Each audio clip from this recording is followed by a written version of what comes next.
As the class of 2013 gathers for the last time before commencing their new chapter in life, we all, seniors, parents, faculty, staff, friends, relatives, have a final opportunity to reflect, to silently give thanks, to remember what had special meaning, to honor those who came before and set the path, to think of those who will follow and will profit from our individual and collective experience. We're about to have a special time before people follow new roads. Let us have a moment of silence and then begin this important transition to a future that will always be connected to a past that is this place, in this time, and with these people.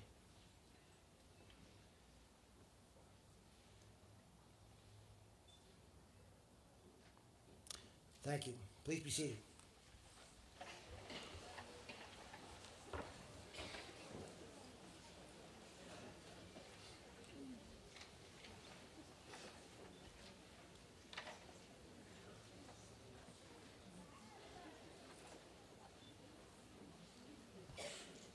Good morning and welcome, parents, families, guests, members of the Board of Trustees, faculty, staff, students, and especially the class of 2013.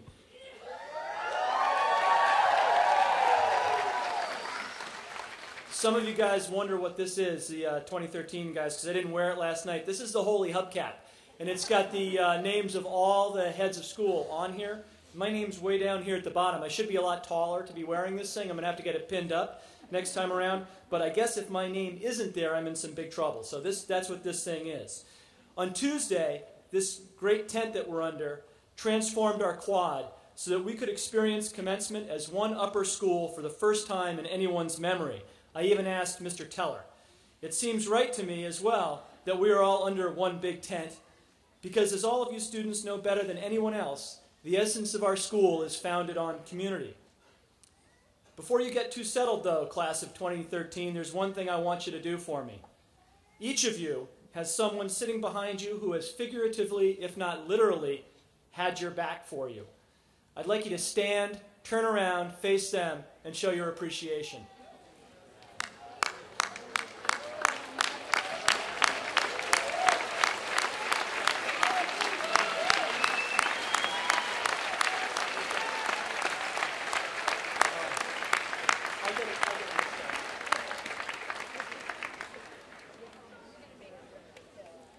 I guess some of you had to go sideways on that one too.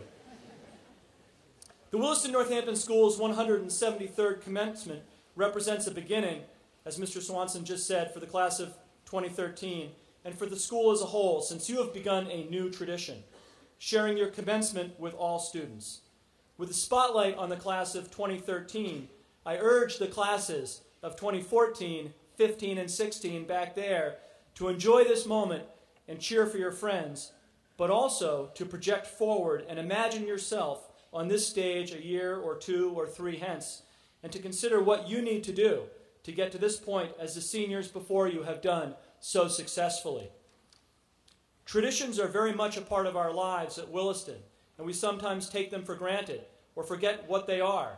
Ringing the victory bell, Willie Gras, senior prom, the holiday dinner, painting a lion, diversity day, Swanee. There are those that get sustained year in and year out by design, and others that are carried forward as part of our shared culture, part of the school's perpetual current. One tradition that you have not experienced 2013 is returning to your alma mater for your first reunion, and so I want to plant that seed now so we can count on seeing you in 5 years. By way of introducing our commencement speaker, I want to leave the class of 2013 with a thought that doesn't come from Iron Man. I ask you to consider the short phrase, answer the call. What does that mean to you? There have been times at Williston where you probably had to do something that you really didn't want to do. Something you did either because someone asked you to, or because that little voice inside you said, step up, take action, volunteer. It's that latter case that I'm speaking about, when you take action for good and get engaged in making your dormitory, campus, town, city, a little bit better off for your efforts. Our speaker this morning, and I confess to knowing him through his wonderful wife, Maddie Blaze, who has brought us years of prominent authors for the Writers' Workshop, is Mr. John Katzenbach. Mr. Katzenbach, literally, answered my call, a panicked cell phone call 2 weeks ago.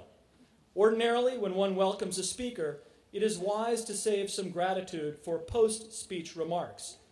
But in this case, I want to express my enduring thanks to Mr. Katzenbach for just being here this morning.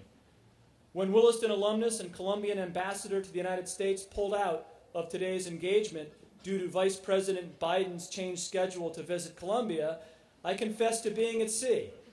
After all, commencement speakers are lined up months rather than weeks in advance.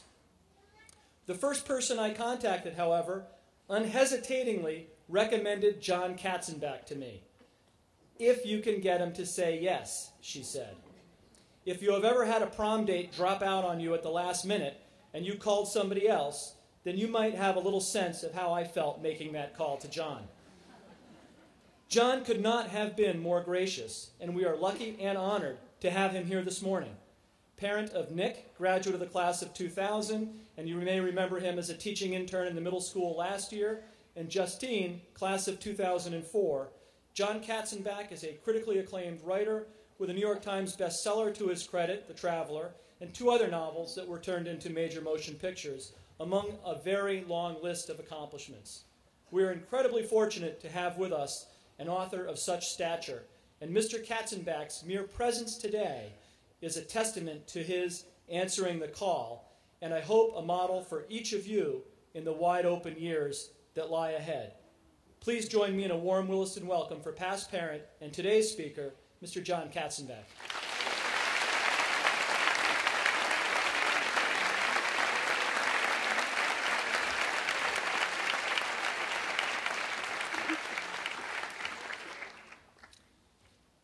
Morning.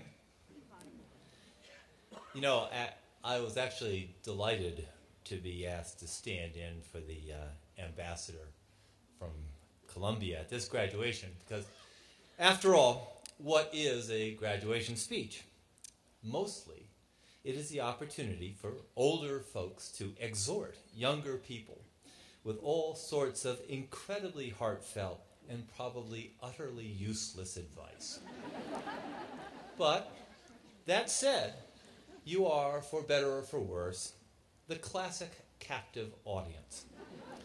That is, it is my sincere belief that until Bob actually hands you that diploma, it is unlikely you will flee from this ceremony, regardless of what I say.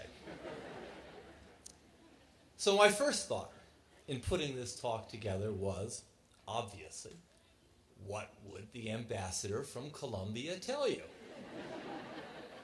This was easy. 1, learn Spanish, a very, very useful language. And 2, he's an ambassador, be diplomatic. Diplomacy, as a general rule, is not the strongest suit for writers like myself. We prefer being controversial, which is more or less the opposite of diplomacy. And if we can't be controversial, well, outrageous sometimes works for us. In addition, I suspect diplomacy is probably a skill lost on most of you guys. There's really not much call for it until you get older. In fact, I cannot recall any instances of me being compelled towards reason and ready to compromise when I was a teenager, even if that was like a century ago. So I would recommend to all of you trying to put off being diplomatic in almost any regard for as long as you can. Keep in mind, I said diplomatic, not polite. Anyway, minimum 10 years, 15 is better. Then reassess. This should occur right around the time you've got the job you've always wanted, met someone truly special and fallen in love, and start thinking about marriage. Take it from me, This is when the whole concept of compromise suddenly becomes significantly more relevant. But that should be pretty far off for you, like way in the distance. But let me get back to the whole graduation advice thing. In fact, it is my sorry opinion that advice from writers is usually pretty useless, as it is highly specific and tailored for unique circumstances. In my case, let's see, I could fill you with wise suggestions were you suddenly being pursued by a serial killer who longs for notoriety. That's my latest book. Or perhaps you would like to know what to do if being stalked by an obsessed boyfriend. I can help you with that. Maybe you would like to know what course you should take should you be kidnapped by a pair of internet-savvy psychopaths. If so, I'm your guy. And I promise, only a few of my recommendations would involve large caliber handguns and modestly depraved thinking. So let's start from the proposition that what I, or just about any fiction writer would say, is somewhat problematic. And it's not just us modern authors. Do you think Dickens would have stood up here and told you graduates, look, it might be a far, far better thing he goes to do? That's Charles Darnay in A Tale of Two Cities. But generally speaking, try to avoid the guillotine and people who might want to put you there. Or do you suppose F. Scott would have said, graduates, maybe you shouldn't emulate Gatsby all that much, because things don't work out so great for him at the end. You can actually go back further in literary history. Imagine Homer giving you advice. Big white beard and skinny toga, lyre in hand. Wouldn't he start with something like, well, if someone leaves a gift on your doorstep, something like a real big wooden horse that makes strange clanking armor-like sounds from within, maybe you should reconsider bringing it inside your home. Actually, that might be good advice. But there's always a but in speeches like this. The point is, you're graduating, heading off to college, extraordinary adventures, and the rest of your life leaving Willie behind, taking a big step forward into an uncertainty that's both exciting and a little daunting. And darn it, it's my job to stand up here and say something inspiring. To this end, and having already exhausted my entire Ambassador from Columbia chain of thought, I did what any writer would do. Google.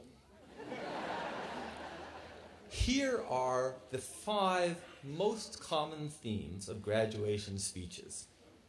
I presume these are what I was told either at my prep school or college graduations, but alas, I cannot now recall what was said on either occasion, nor can I remember who said it, which I believe is pretty much par for the course. 1, don't be afraid to fail. 2, remember that you are the future.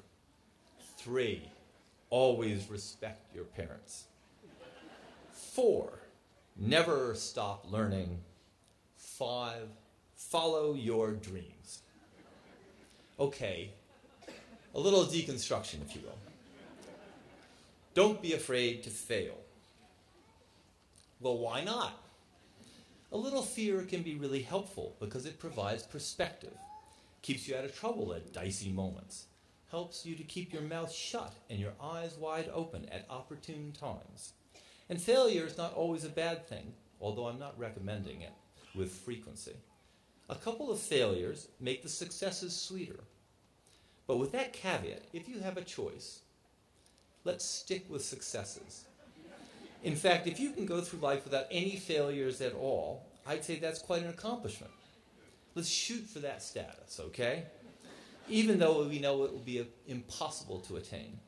So we should change this lesson to, don't be afraid to succeed and greet failures as the imposters they are. That is a much nicer sound to it. Remember, you are the future. Well, what about last year's graduating class? And the class before that? Weren't they the future too? And that doesn't even include next year's class. Seems to me you'll all have to get together on this future thing. Meanwhile, of course, being the mature, educated folks that the rest of us are, we'll just continue wrecking it for you. There is a challenge I'm sure that you are all up for, fixing all our mistakes. Sorry.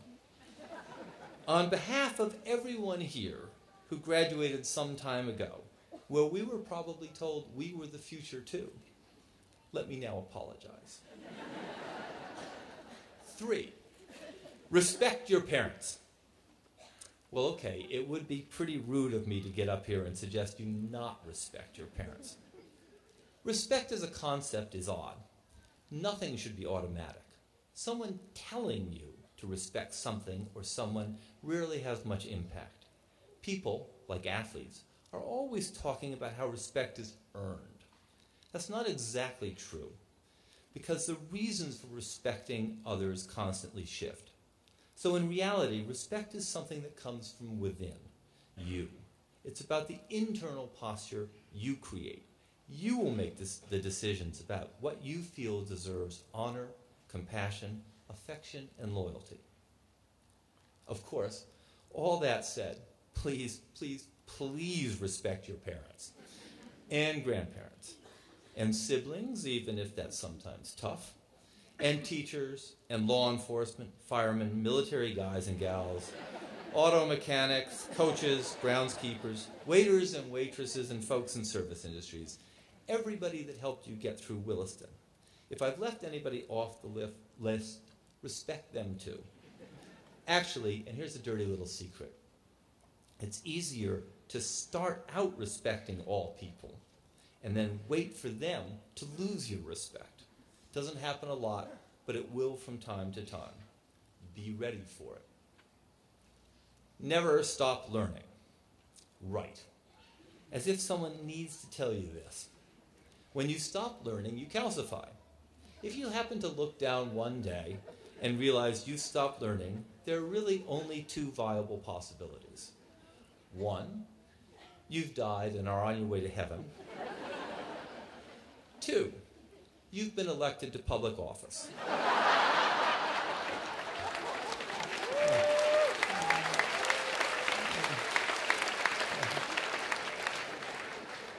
And lastly, my favorite, follow your dreams. Now, I don't know how many of you have heard of Sigmund Freud's dream theories.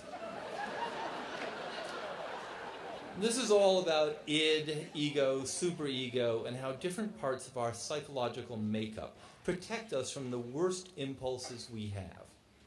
Dreams are, well, difficult. They represent wish fulfillment, but not the sorts of wishes you would actually wish upon anyone. I mean, try to recall your last actual dream. A tad bit unsettling, I would imagine. There's a wonderful sequence in C.S. Lewis's extraordinary children's book, The Voyage of the Dawn Treader, where the adventurers come across an island where dreams come true. And of course, their first instinct is that this is the place where their fantasies and daydreams come to life. It is only when a terrified, haunted inhabitant of the island warns them of their foolishness. It is a place where actual dreams come real, that they realize their mistake and barely escape with their psyches intact. This is, I think, the best literary description of Freud's theories on paper anywhere. So for goodness sakes, don't follow your dreams. We need to substitute something for that word. Hopes, aspirations, reasonable beliefs based upon solid expectations. That doesn't have much of a ring to it, does it? I doubt any graduation speaker ever got up and said to the assembly, follow your reasonable beliefs, modest hopes, and firmly grounded aspirations based upon solid expectations backed up by concrete evidence that you can readily identify and which should be apparent to others. Nor would any speaker be likely to tell you, follow your daydreams. Because that would certainly sound like he was recommending laziness and a less than diligent, hard-working, nose-to-the-grindstone approach to life. After all, a daydreamer is seen as a negative, no? Okay. Actually, one speaker would tell you to do that. Me. 1,000,000 years ago, when dinosaurs roamed the earth and I was in prep school, a place geographically located in Exeter, New Hampshire, but I forget the name of the school. This was the pejorative I was assigned by an unimaginative dean right around the time I was placed on academic and social probation for like the 100th time before I graduated, which I just barely managed. He thought he was being critical, harsh, realistic, telling me the hard truth, right along with letting me know I would never amount to anything in life. I felt the opposite. I thought it was a compliment, and happily, it worked out okay for me. Writing fiction is acknowledging the power of daydreams. Writers just don't talk about it all that much. So as long as we're still in lesson mode here, what I would tell you is imagine what you can be. Don't put any limits on that bit of brain energy. Picture yourself in days to come and see the road in front of you. Don't worry if it is obscure and even hidden and maybe even difficult. It's there. You just have to search it out. Then follow that path and see where it leads you. Well, it might not be what you envisioned or even expected, and probably contains some pretty surprising twists and turns. I suspect it will be someplace interesting. Okay, that's some actual advice. I'm not going to characterize it as either good or bad. That's up for you to determine. Couple that bit, though, with our fictional Homer about wooden horses and the inadvisability of bringing them home, and you should be good to go. But in an effort to fulfill the requirements of an actual graduation speech, and sadly realizing that Google didn't help me all that much, I was forced to turn to arguably the best, wisest, most Yoda-like source of advice for Williston graduates. That would be other Williston graduates. These come from Boston, New York, Miami, Los Angeles, Chicago, and Tokyo. They range from a couple of years out to more than a decade. They work in film, television, business, law, and in academia. What I asked these guys and gals was simple. If you could pass on any advice to a graduating senior, and assuming you could do this in private with no faculty, parents, siblings, or anyone else listening in, what would you say? Some have been edited to avoid, well, flagrant, original, and quite rampant obscenities. There were modest suggestions. Drive slow. Wear your seatbelt.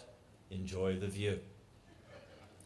During the summers, don't get an internship in an office. Get one in Yellowstone, or better yet, Hawaii. Major in whatever you want. Minor in something useful, but major in whatever you want. This came from a guy. Never date a girl for more than 1 year. Curiously, this came from a girl. Never date a guy for more than 1 year. And the law school grad suggested, only sign once-a-year contracts. More observations on life post-Williston.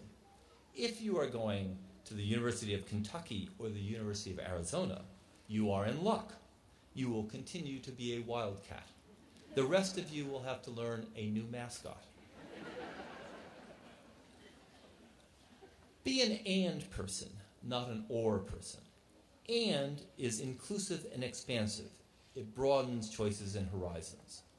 Or carries with it an exclusive sentiment. It separates, divides, and segments.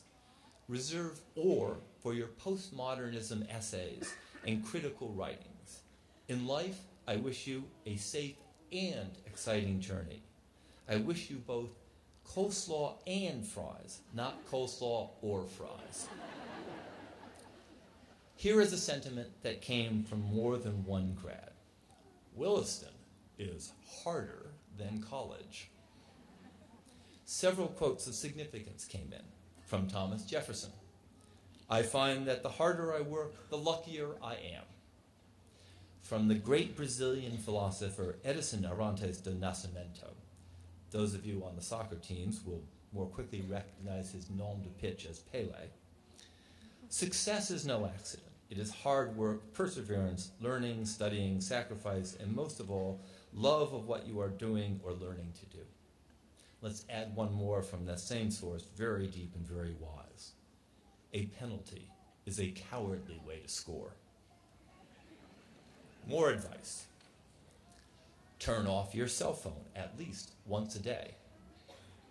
It's okay to be the underdog, but it's not okay to be underprepared.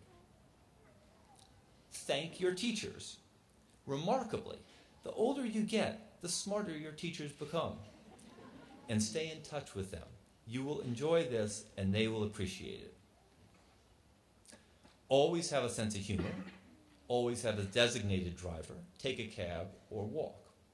Paint the lion. Study a martial art. Remember, pro wrestling is fake. Don't take Friday classes.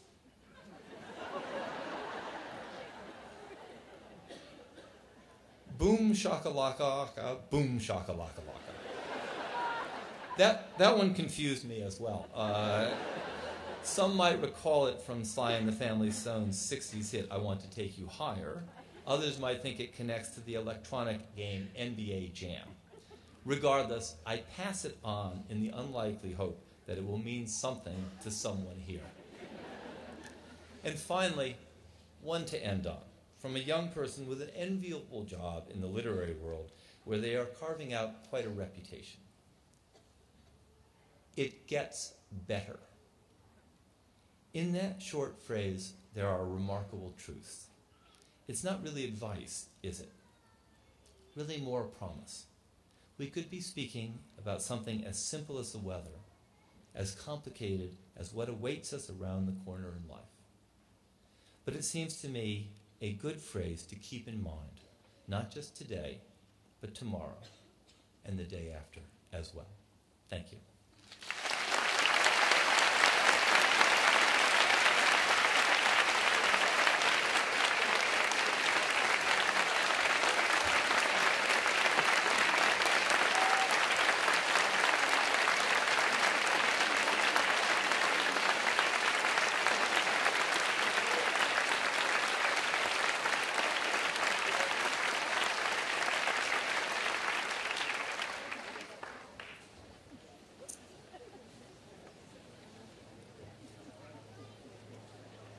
I want to thank again Vice President Joe Biden for allowing John Katzenbach to be here today.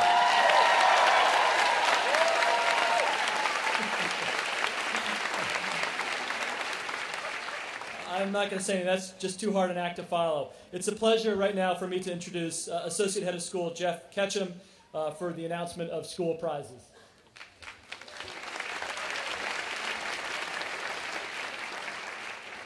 Thank you. This is a fun part for me. Good morning, everyone. It's been an exciting couple of days as we've celebrated the many student accomplishments from this year. On Friday morning, we had our athletic awards assembly, and I'd like to mention the senior recipients of our two athletic awards and ask those individuals to stand and be recognized when I read their names. The senior athletic awards are given to the outstanding young man and woman for general excellence in athletics, with emphasis on good sportsmanship and a helpful spirit. This year, the recipient of the George Denman Award was Andrew Pierce.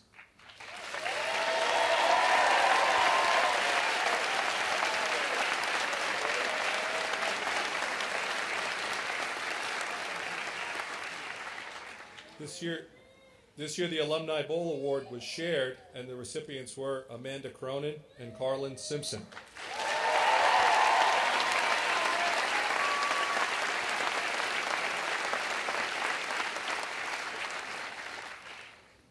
Yesterday morning, we held our academic awards ceremony, which celebrated outstanding academic achievement for the year. There were 96 students who received prizes for their academic accomplishments in upper school classes during the school year. At this time, I'll ask that all recipients of course awards and prizes to to stand and be recognized for their achievement. Everybody, all grades.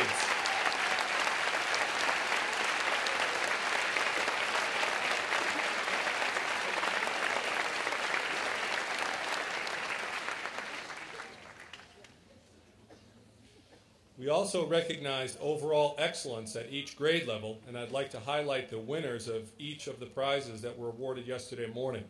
I'll read the winners at each grade level, and we can applaud them together. For the 9th grade, Calvin Tickner Swanson was the recipient of the Yale Prize, and Caroline Borden was the recipient of the Bowdoin Prize.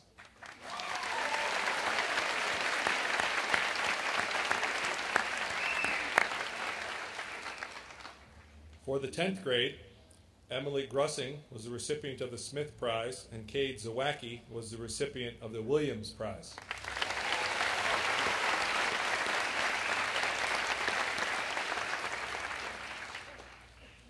For the 11th grade, there are 4 prizes.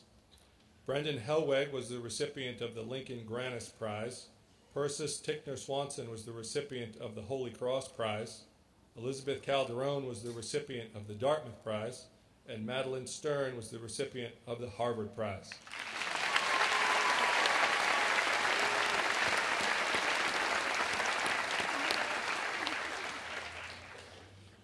Before presenting the senior class prizes and awards, I am pleased to make an announcement about the senior projects in the Williston Scholars programs. This year, 7 seniors have been awarded the mark of Pass with Distinction for their spring senior projects. I'll read their names and ask that they come forward to receive their certificates from the chair of the Senior Project Committee and Academic Dean, Greg Tulea. Laura Bowman.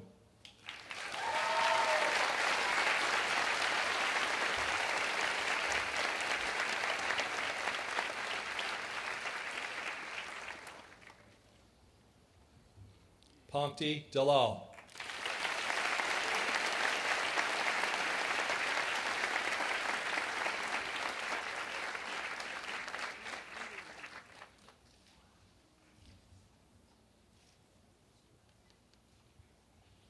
Victoria DeRocher.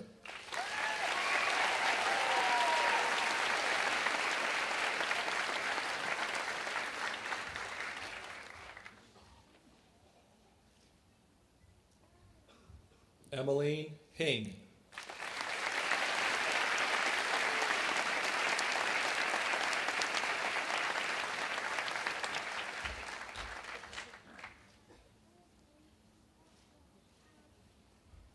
Jilly Lim.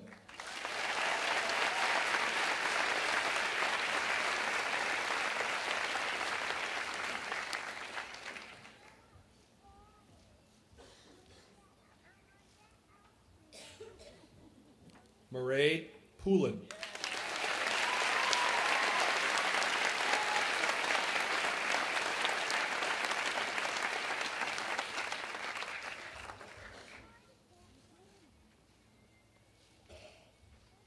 And Haoshu Zhu.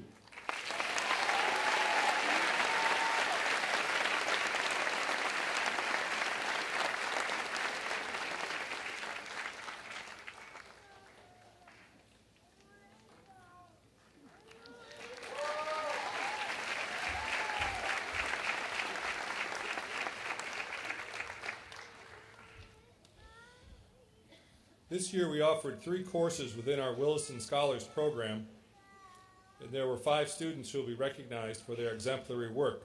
2 juniors were recognized at yesterday's academic awards ceremony. I will now read the names of the 3 seniors and ask that they come forward to receive their certificates from the director of the Williston Scholars program, Kim Ivelti.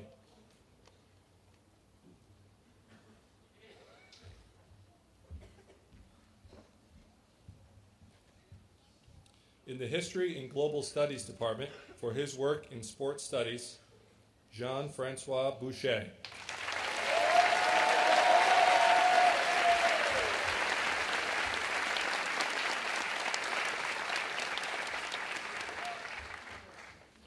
In the English Department, for their work in Writer's Workshop, Jean-Gabriel Lacombe and Carlin Simpson.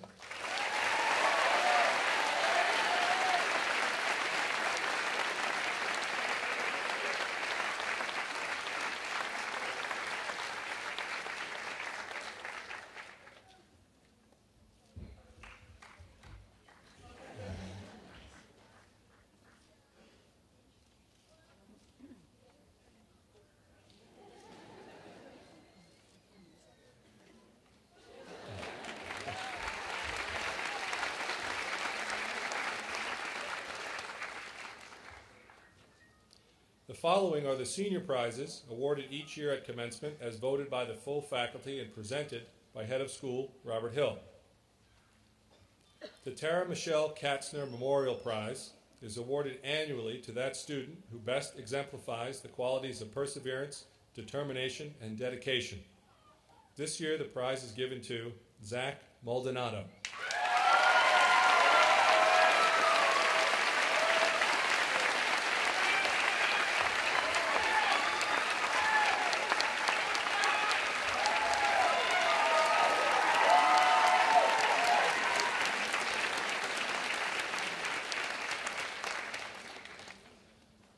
The Henry E. Donay Jr.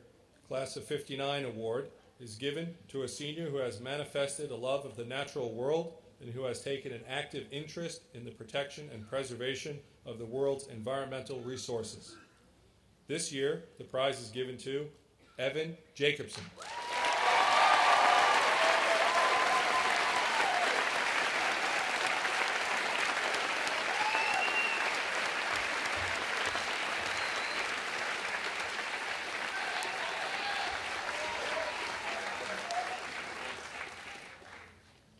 The Tim Wallace Class of 1962 Prize was established in memory of an English-speaking Union exchange student at Williston.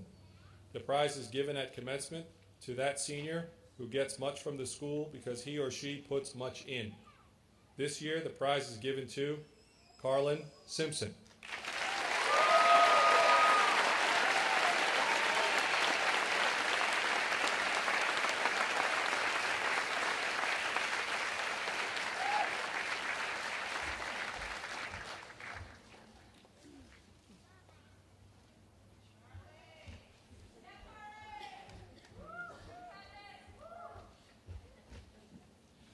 The Class of 1942 Prize is awarded in recognition of outstanding service to the school. This year, the prize is given to Matthew Frere.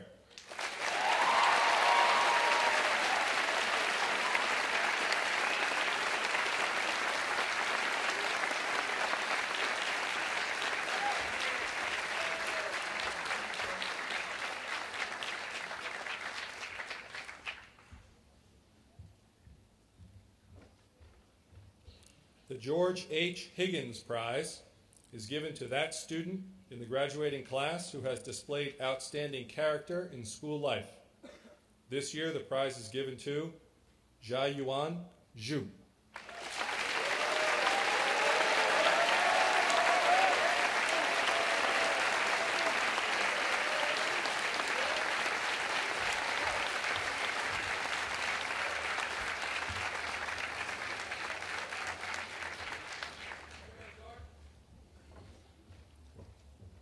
The Catherine M. Ockenden Class of 1949 Prize is given to that senior who, in the opinion of the faculty, has contributed moral, positive leadership.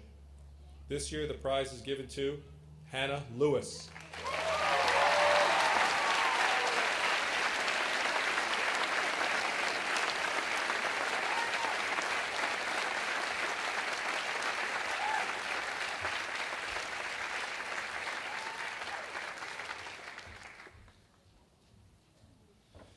The Westcott E.S. Moulton Award, honoring a member of the class of 1927 at the Williston Alumni and a Williston Alumni Secretary from 1961 to 1973, is presented to that member of the senior class who has shown a high degree of effort in publications, sportsmanship, leadership, and community involvement, leading to continual loyalty and interest as an alumna or alumnus.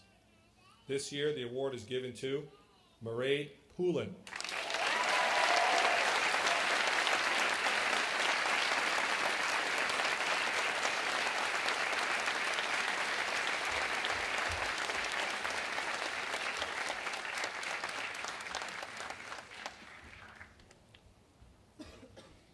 The L.G. Treadway Citizenship Prize, established by Richard Treadway, class of 1932, in honor of his father, is awarded to a senior who has been at the school for at least 2 years, who has maintained a strong scholastic standing, and who has given promise of future achievement.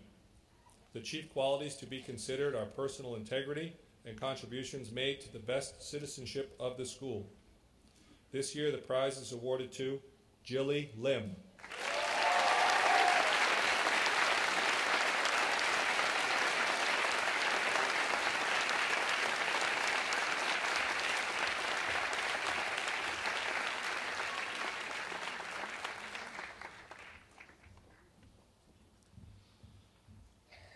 The Joseph Sawyer Memorial Prize, honoring the 7th headmaster of Williston Seminary from 1886 to 1919, is awarded to a young man who has made outstanding contributions to the intellectual and community life of the school.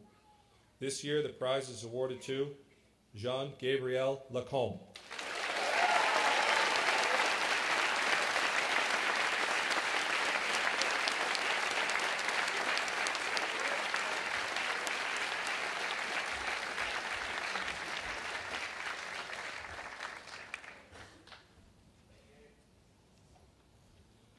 The Dorothy Bement Prize, honoring a co-founder of the Northampton School for Girls, is given to the young woman who has exhibited excellence in her academic endeavors and in her contributions to citizenship and the overall life of the school. This year, the prize is awarded to Haoshu Zhu.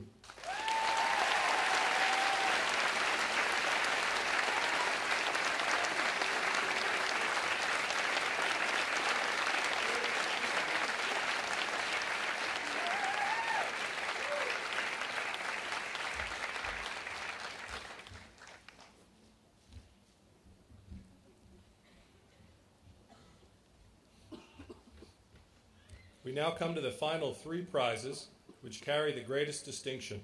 The first 2 being awarded to the outstanding young man and young woman in the senior class, the third honoring the first scholar in the class. The Archibald V. Galbraith Prize, honoring the 8th headmaster of Williston Academy from 1919 to 1949, is awarded to that young man who in academics, athletics, and citizenship is exemplary, representing that which is best in the school. The Galbraith Prize is awarded this year to Evan Jacobson.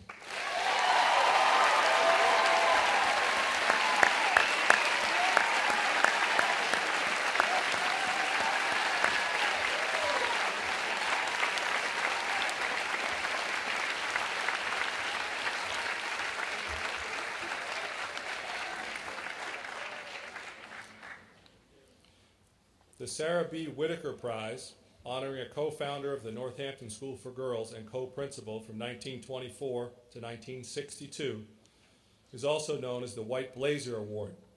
The White Blazer is given to the young woman who has distinguished herself with the greatest contributions to the academic, athletic, and community life of the school while exhibiting exemplary leadership and integrity. The White Blazer is awarded this year to Devin Greenwood.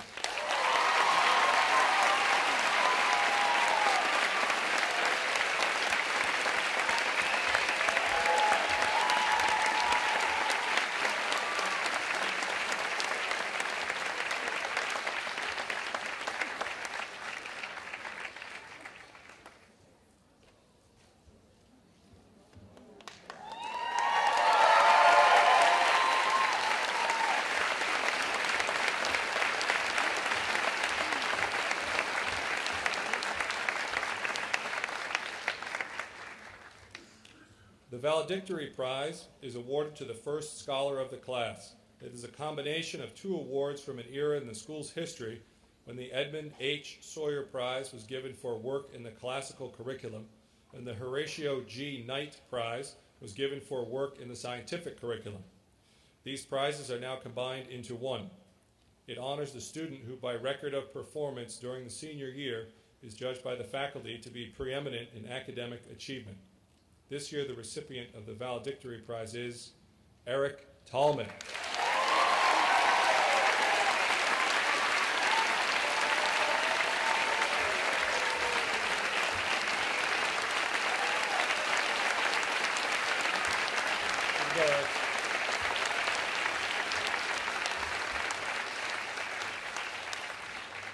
Thank you and congratulations to the class of 2013.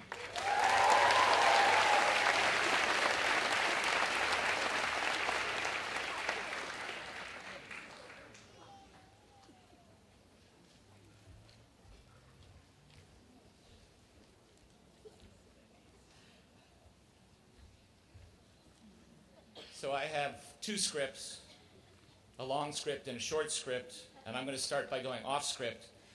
I just shook the hand of our speaker, and I say this with some fear of failure, but with great respect for his wisdom, and out of the desire that, because I do believe you are the future, and that some of you may dream of public service, I think once elected to public office, you learn a great deal.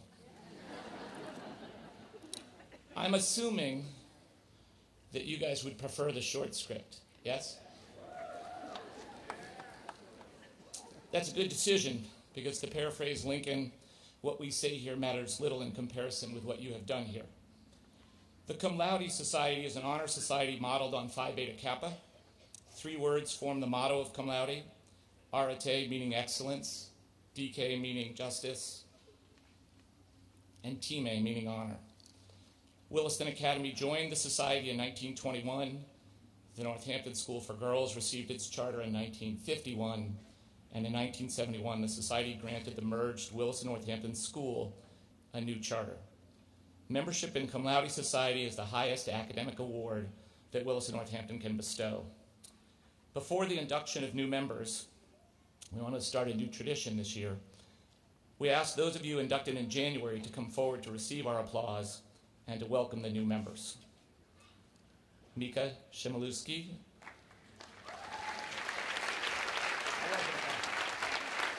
I wasn't laughing. Perfect. New traditions, we're working out the details. David Fay.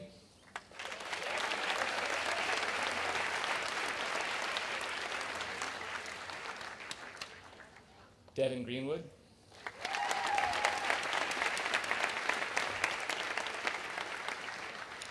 Emmeline Hing.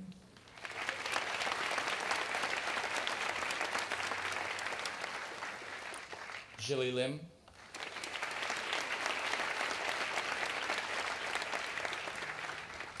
Keely Quirk.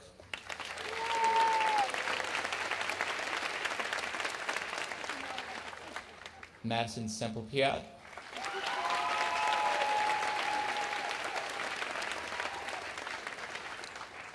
Eric Tallman.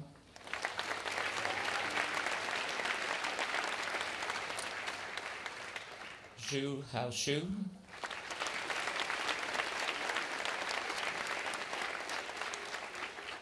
Zhu Zhuan.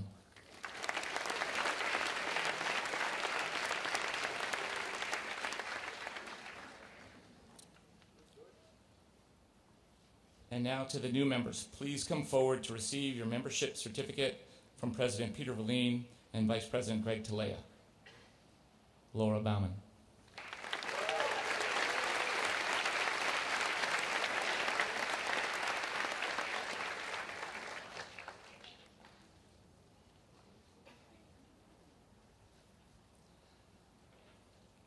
Evan Jacobson.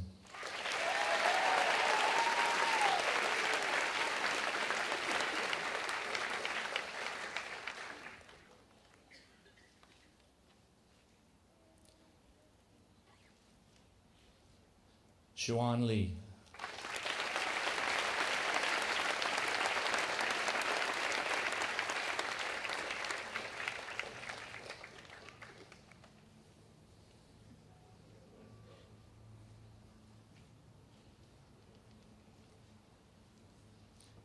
Michael Moran.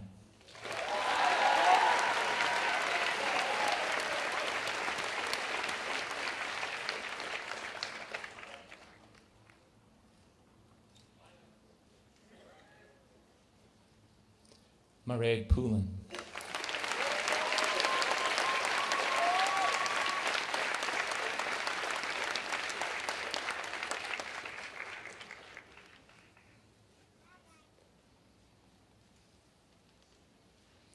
Carlin Simpson.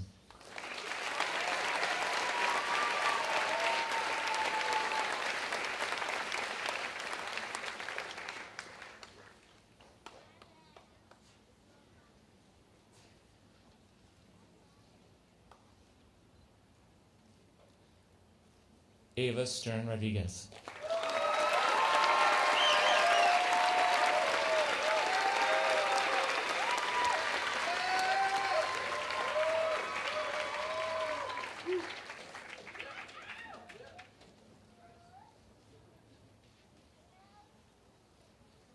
Madeline Wise.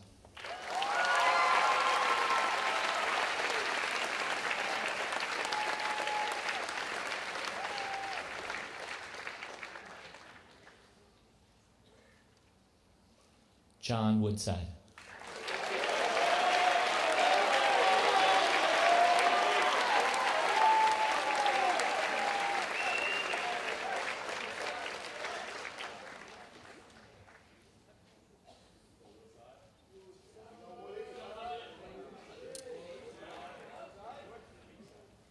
Yuen Hiwan Athena Yun.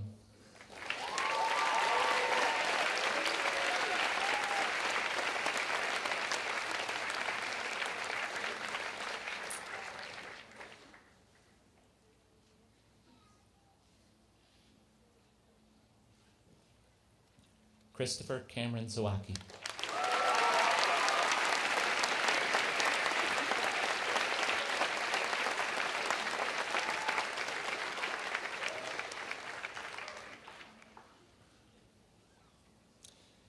Before asking you to turn to President Valine to hear the charge, and for all those of you who were not here on Friday evening to hear the year-end choral concert, I'd like to borrow from Sarah Bareilles' words by Miss Kathy Kay and urge you to let your words fall out and show us all how big is your brave.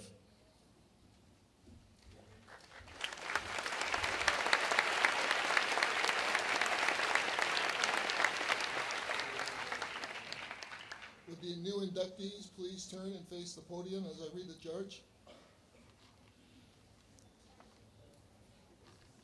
I think you all can turn. The academic record you have achieved at school has earned for you membership in the Cum Laude Society.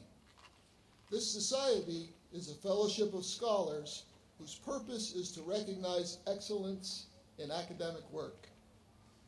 It is our sincere hope that you will accept the honor of membership as a responsibility to strive for similar excellence in all endeavors, and, along the way, to contribute to finding solutions to some of the major issues and challenges facing your generation. On behalf of the faculty, I want to thank you for your consistently strong effort. As you have pursued your goals, you have inspired your classmates and teachers, just as you have been inspired by the creativity, hard work, and talents demonstrated by them. So, by the authority duly granted me, it is with great pride and pleasure that I welcome you into the Williston Northampton chapter of the Cum Laude Society. Congratulations.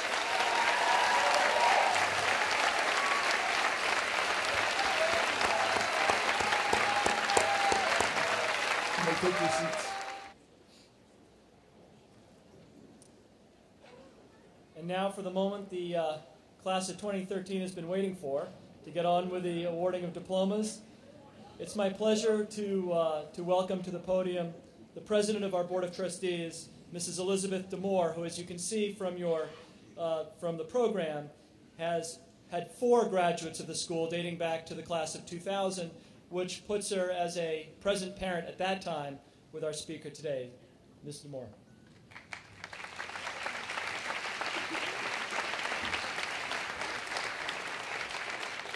Wow.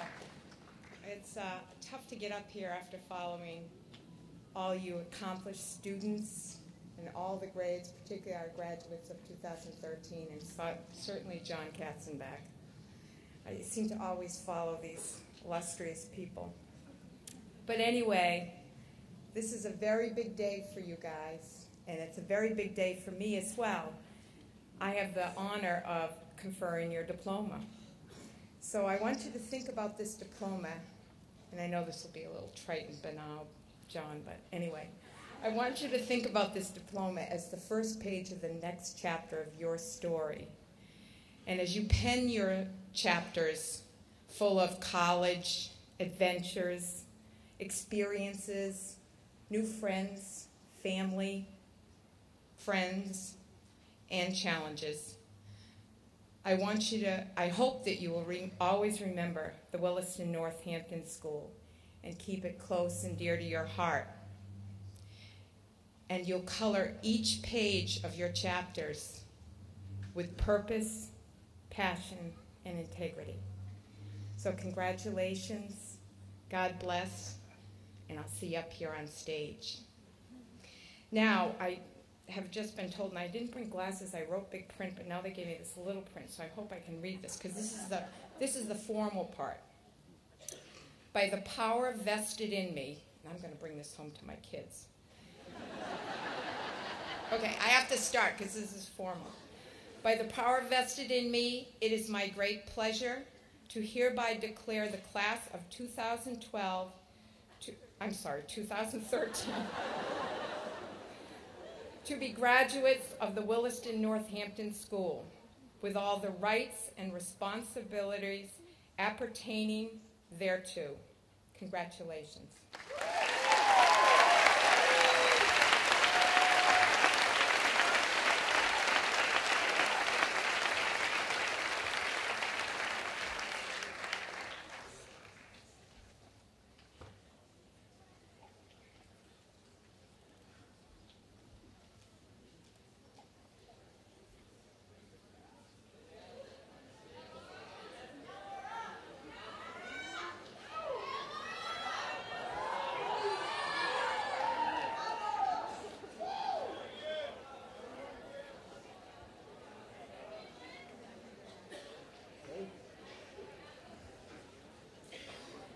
Laura Elizabeth Aptowitz.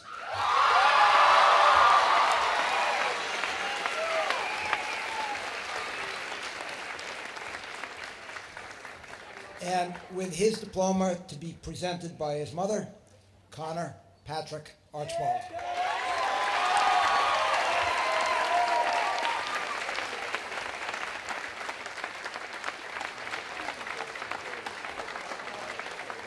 Okay. Dylan Michael Arthurs.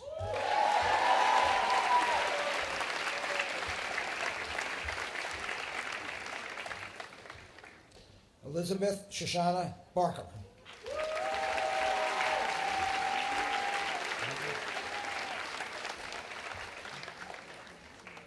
Michael Harkins Barry.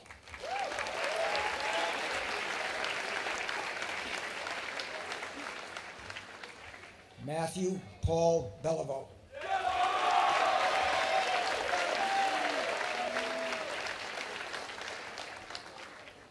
Caitlin Lau Barabee.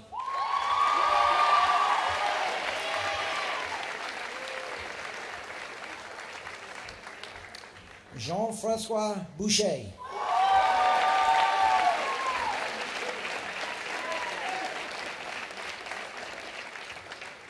Laura May Bowman.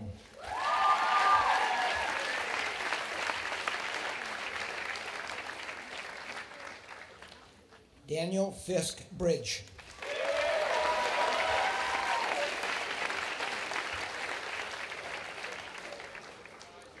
Hannah Putney Brooks.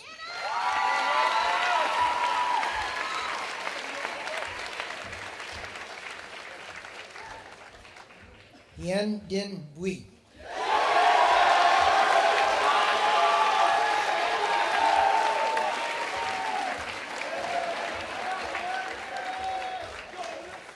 Gabriel Alexander Zachary Bird.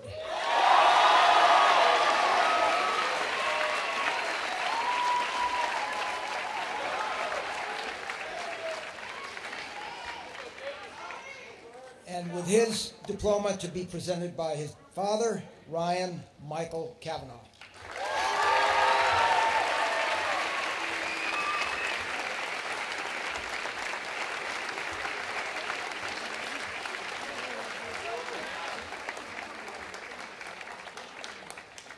Mika Agnes Chmielewski.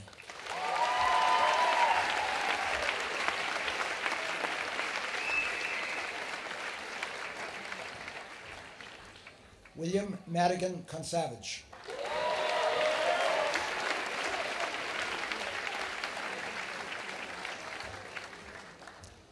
Jeffrey Tyler Coate.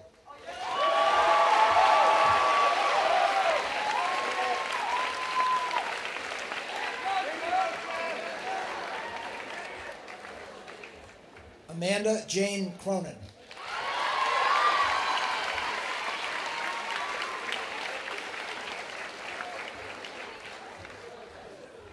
Bhakti Vijay Dalai.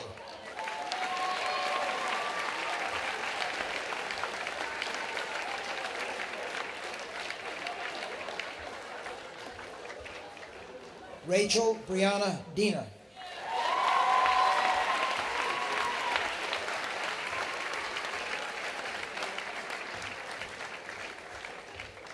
Pierre Christian Deliso.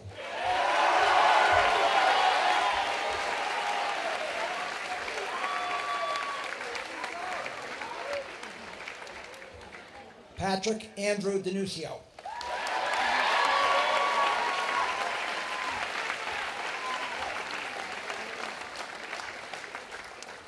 Madeline Briggs Dewey.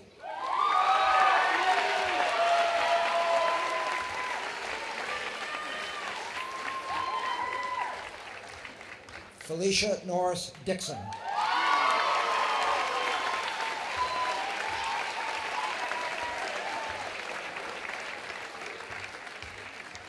Min Nguyen Do.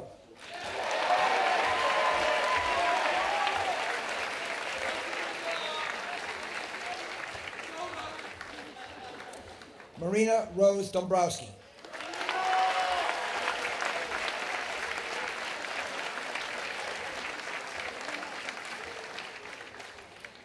Victoria Ann Holiday DeRocha.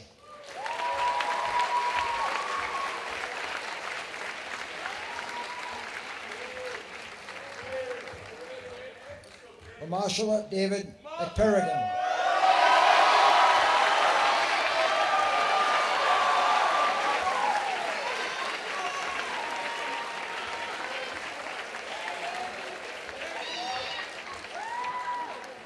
And with his diploma to be presented by his mother, David Irvin Fay.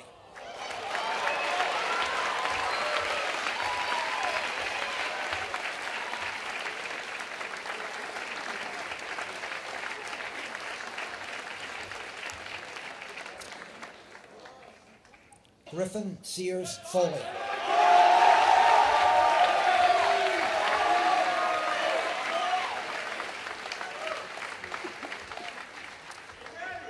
Charles Stephen Frank.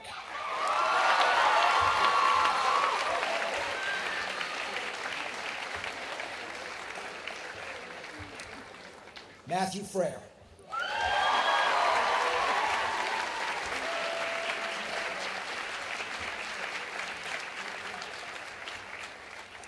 Samantha Fry.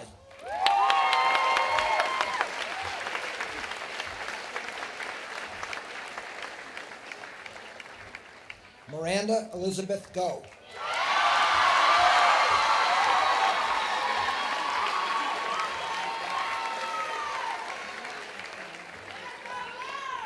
And with his diploma to be presented by his father, Daniel Donat Gould, Jr.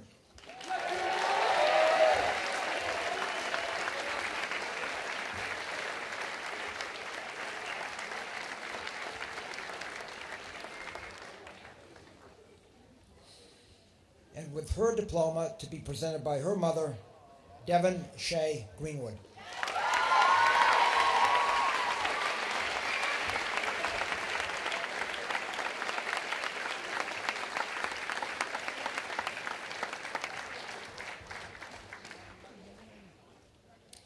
Alec Jeffrey Gay.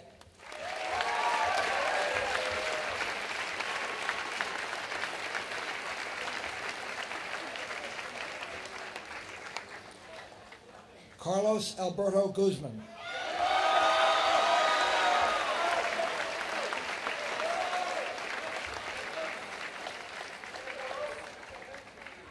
Brian Andrew Henry.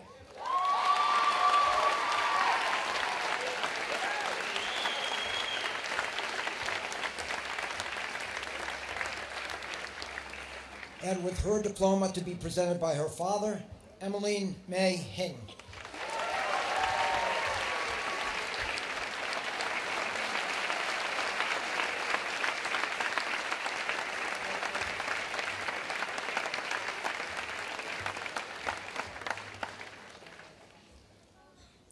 Natalie Edwidge Hippolyte.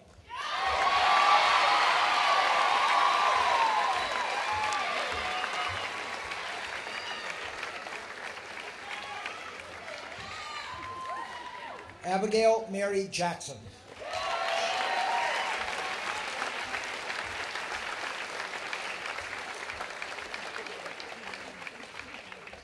Evan Benjamin Jacobson.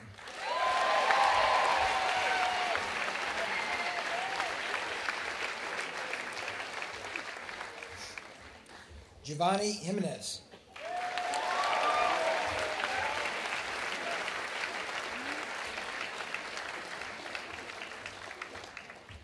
Kathleen Mary Tuliki Kaislin.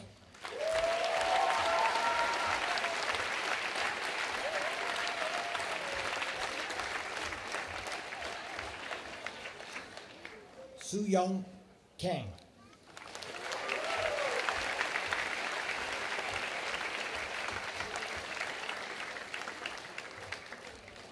Timothy Michael Keegan.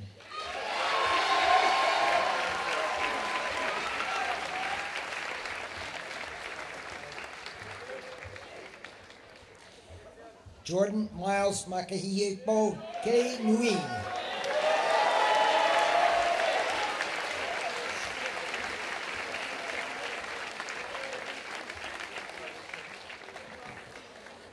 Taehyung Kim.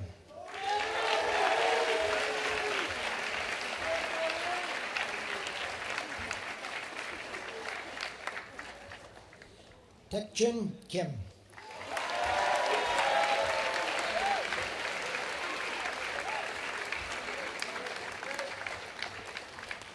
Nicholas Francis Cusis.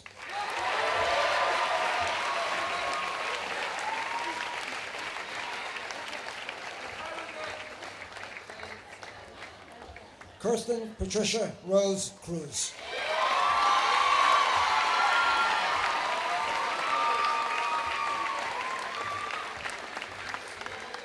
Jean-Gabriel Lacombe.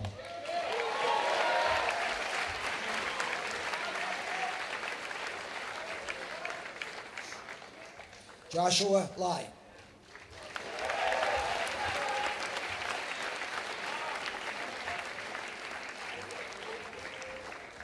Zoe Z. Young Lai.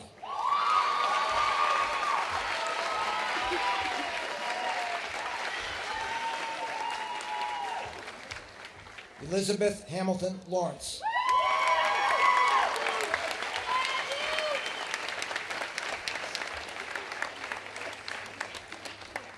Yuyan Fyong Lee.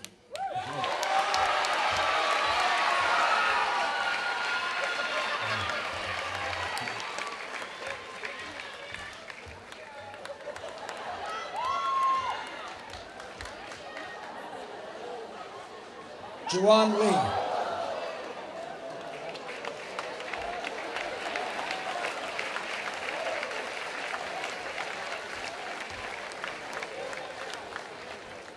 Hannah Marie Lewis.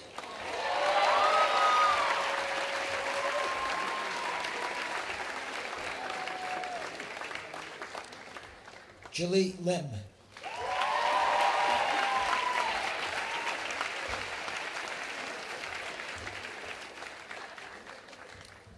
Kwan Yu Lin.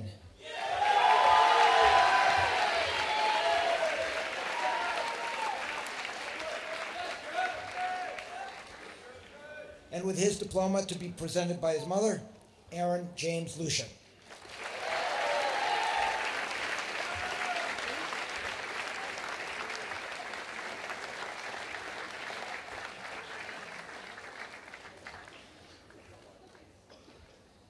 Sky Bristol Maldonado.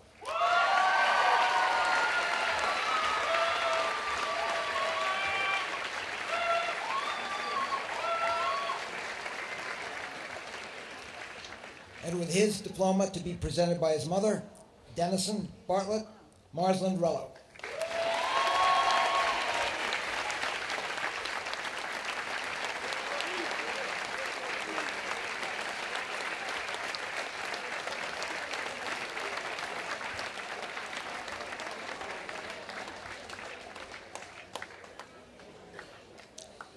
Ashby Hayden McCoy.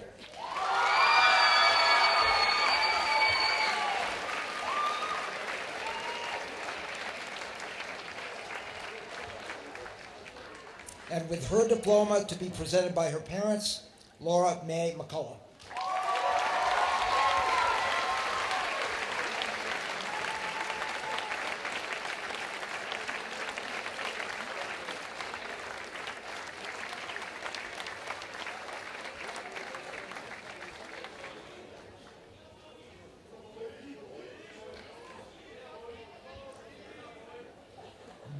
Boyi Miao.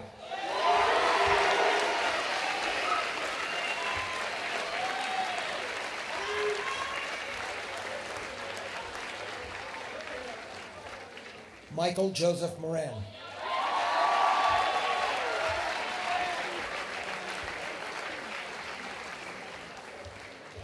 Tomoya Morita.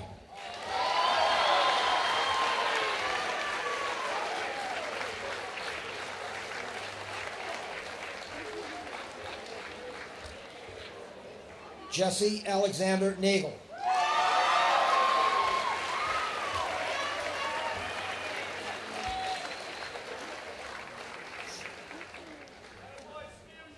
Kelly Jean O'Donnell.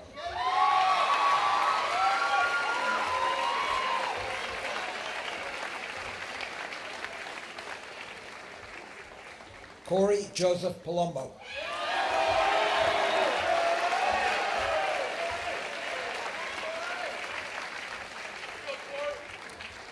Janelle Christine Parker.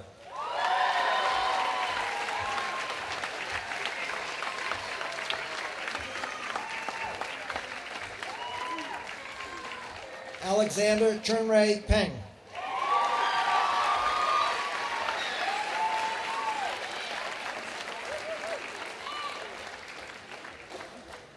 Maiko Tachina Phillips.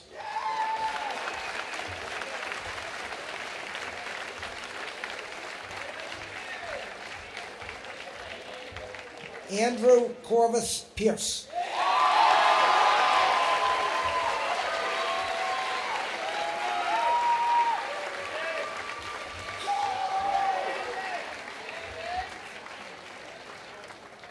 Mairead Keenan Poulin.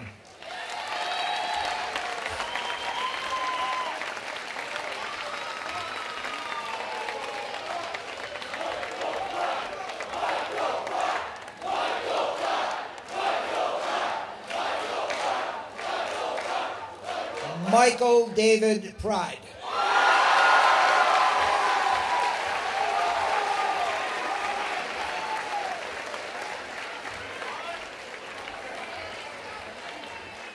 Keely Breon Quirk.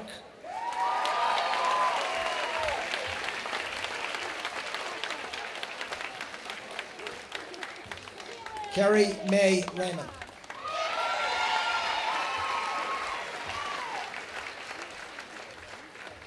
Mark Wayne Richards.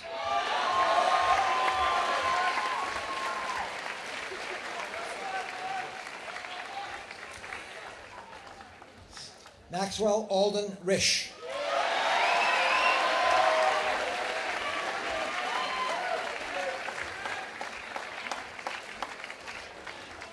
Sebastian Rivera.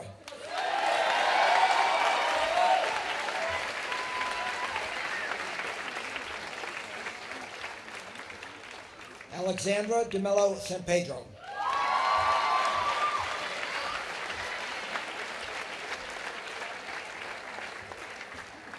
John Christopher Shumway.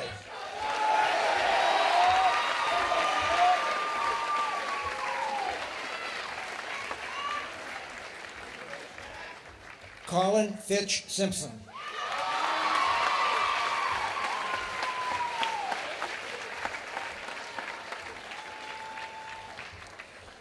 Alexandra Marie Starzik.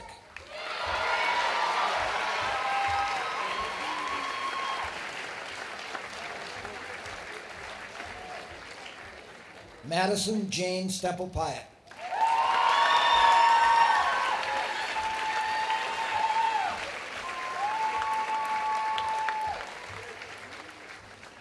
Ava Regina Stern Rodriguez.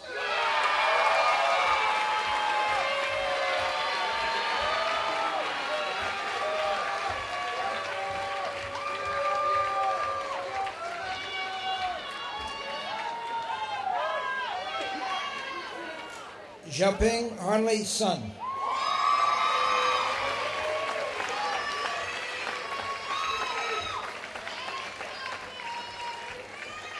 Eric Bruce Tallman.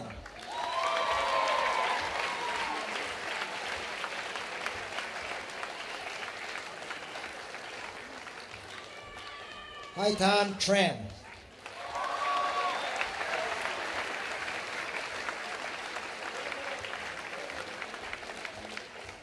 Anthony James Unker.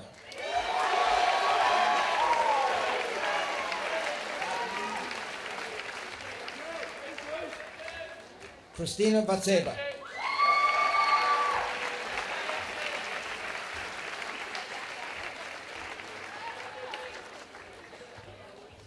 Michael Doty Volpe.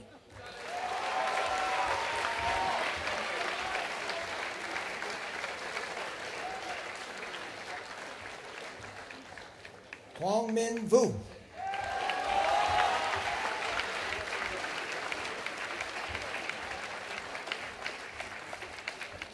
Thomas Gerard Walsh.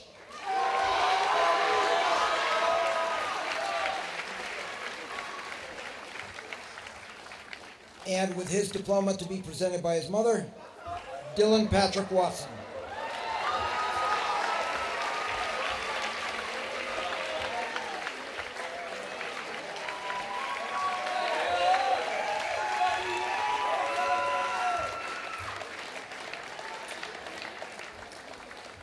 Rachel Esther Altman Wender.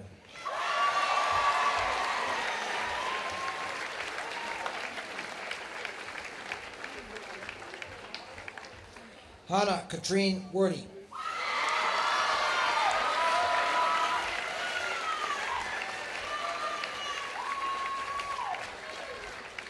Denise Murphy Whitman.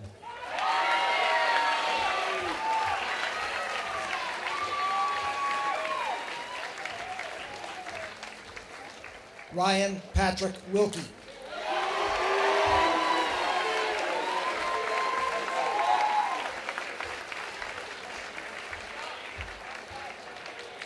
Donquel Zavea Williams.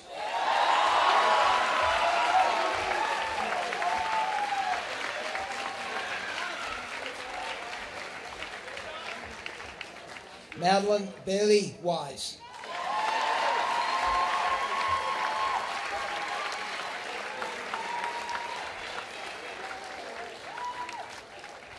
John Hunter Woodside.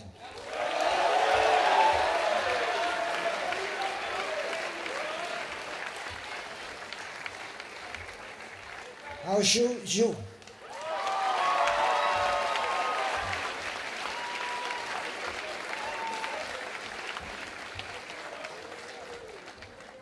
Juan Zhu.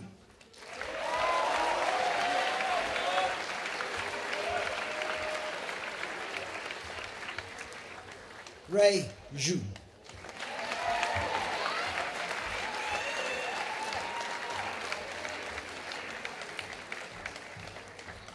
Jalen Yang.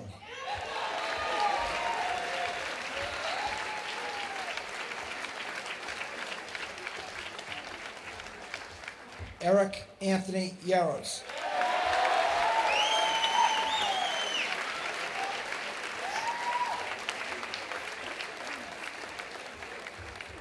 Yuyan Young.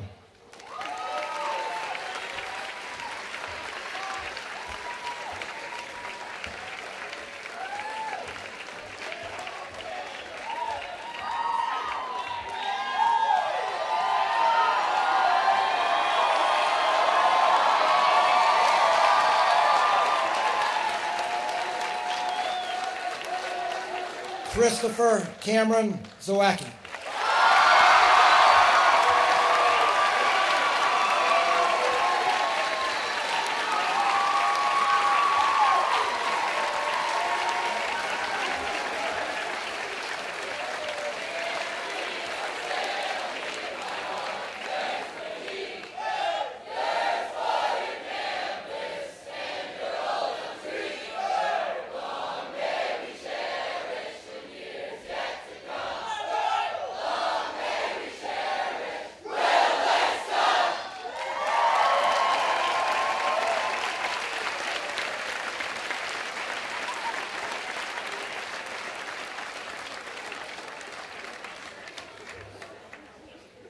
Each year, the senior class votes on who they want to hear from their class to be their speaker.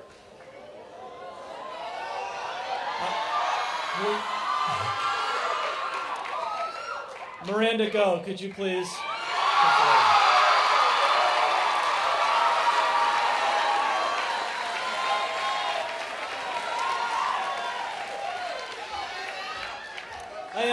I have two things from Miranda. First, when we were over there lining up this morning, she handed me her speech, which I thought was a real sign of trust.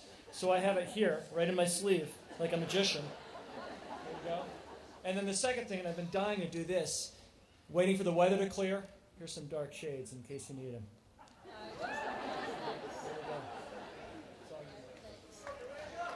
Can't say I'll need these right now, but... Alright. Woohoo! High school, yeah!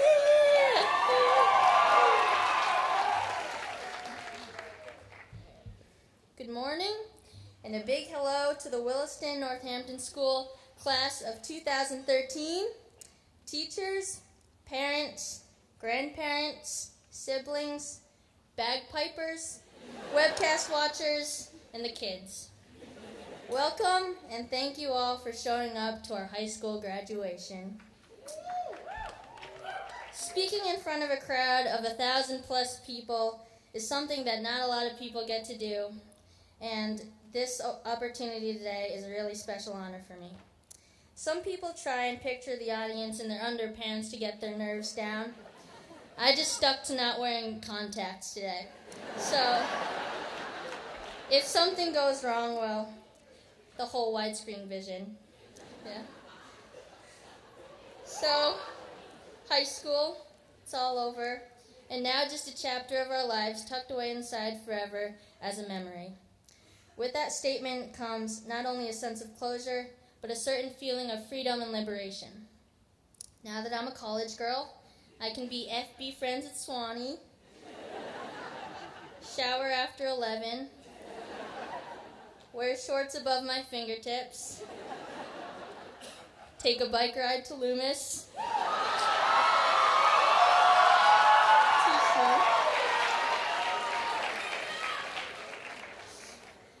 When I think about going to college, the first thought that comes to mind is, we started from the bottom, now we're going back to the bottom. New campuses to learn, new schedules to master, new numbers to memorize when dining hall food just does not cut it. New standards to meet, new teachers to get used to, new roommates that just won't ever replace the one that you have right now. Upon taking a closer look, however, I think we have a pretty good head start compared to everyone else. First off, we know how to do laundry.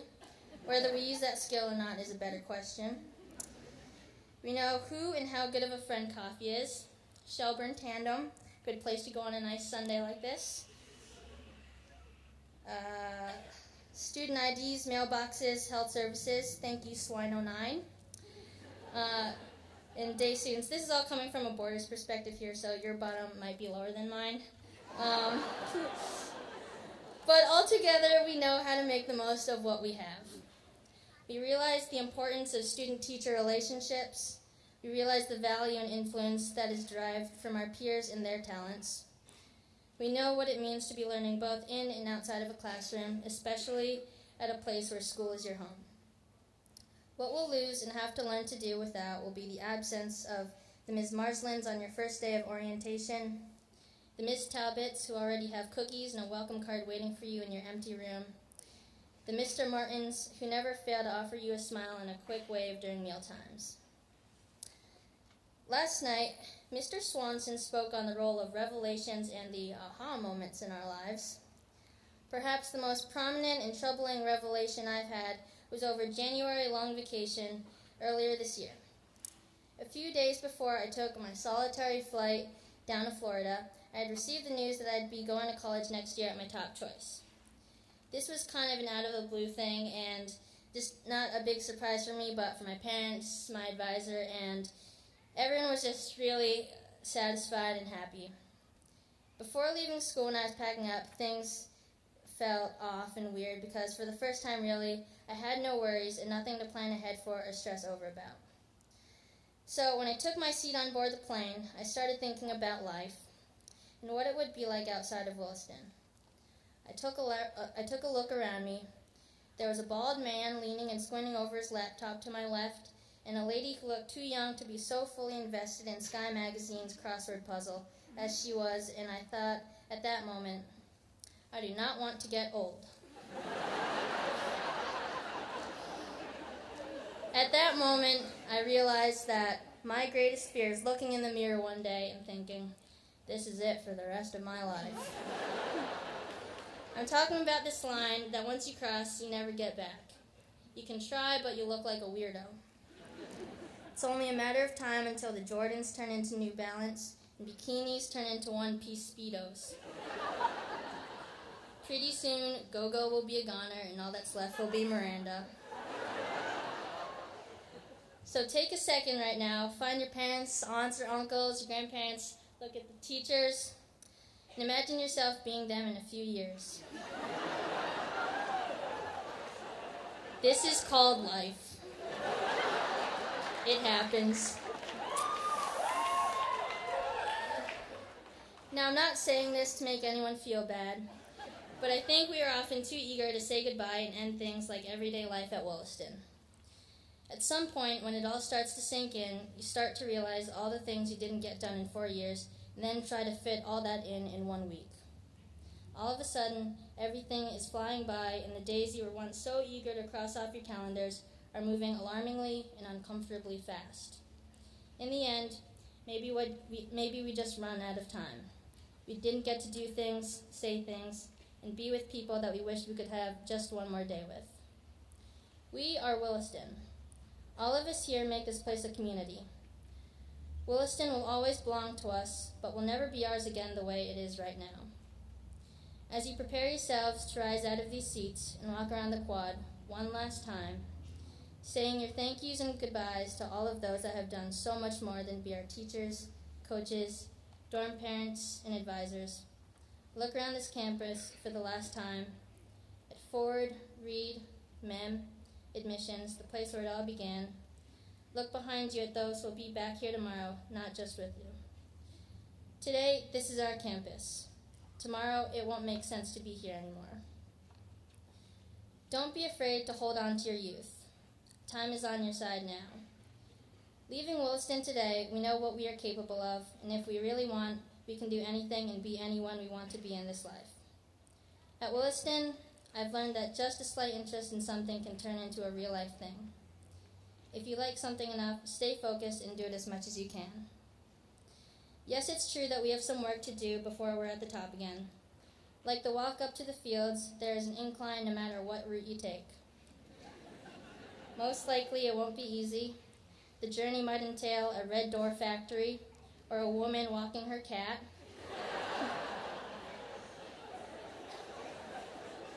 It might even get harder when you lose your bike or your longboard somehow. But in the end, you'll make it. Today, we've done just that. Congratulations, you guys. Peace and blessings, and good luck in everything you do.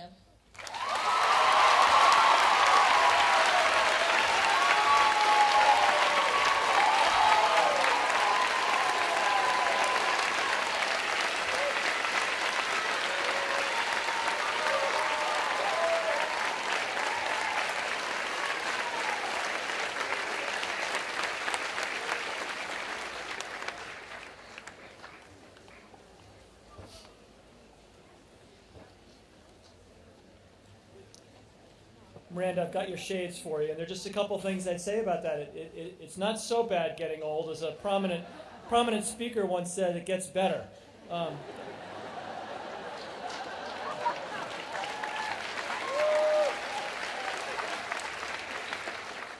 also think that to your 2013 classmates, you're probably just about always going to be go-go. There's a tradition that I'd like to continue now. It has to do with the ringing of the Angelus. And the Angelus was presented to the Northampton School by the Student Council of 1952. Some say it was the heart of the Northampton School for Girls campus. The Angelus is a bell which is inscribed for quiet thought. It was sounded every afternoon, at which time students and teachers paused for a minute of silent reflection. Maria Berger Dwight Levaconte, class of 1952, said at its dedication that the ringing of the Angelus was, quote, a call to remind us of the necessity of thought. There is much to think about in that brief minute of our own, end quote. Now permanently installed on the lawn by 194 Main, it has become a tradition to sound the Angelus at convocation and commencement. We sound the Angelus today, and I invite you to a few moments of quiet thought, particularly on this Memorial Day weekend.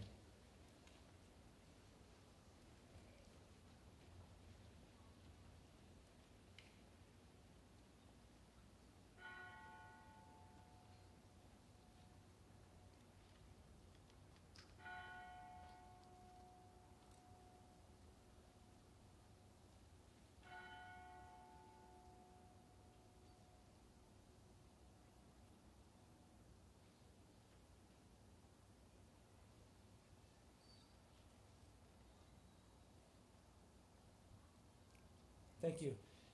A couple of public service reminders here as we conclude the ceremony today. We will be recessing out, and for the guests here, after that recessional takes place, please exit the tent to the sides, and then lunches are available behind me in the Reed Center, and if you go in the blue doors on the wings of the building, that'll get you to where you want to go. And then please take those lunches anywhere you'd like, back here in the tent, the dining commons, wherever you feel like gathering for a nice lunch. Finally, really since Bob Ward was the headmaster here up until 1979, it's customary to end every graduation the same way, with a short piece that he wrote called Farewell to Seniors. And I will do so now. 2013, remember these words. They're wonderful. You'll see them around when you come back on campus. And this is Bob Ward's Farewell to Seniors. I wish you the courage to be warm when the world would prefer that you be cool. I wish you success sufficient to your needs. I wish you failure to temper that success. I wish you joy in all your days. I wish you sadness so that you may better measure joy. I wish you gladness to overbalance grief. I wish you humor and a twinkle in the eye. I wish you glory and the strength to bear its burdens. I wish you sunshine on your path and storms to season your journey. I wish you peace in the world in which you live and in the smallest corner of the heart where truth is kept. I wish you faith to help define your living and your life. More I cannot wish, except perhaps love, to make all the rest worthwhile. Godspeed, 2013.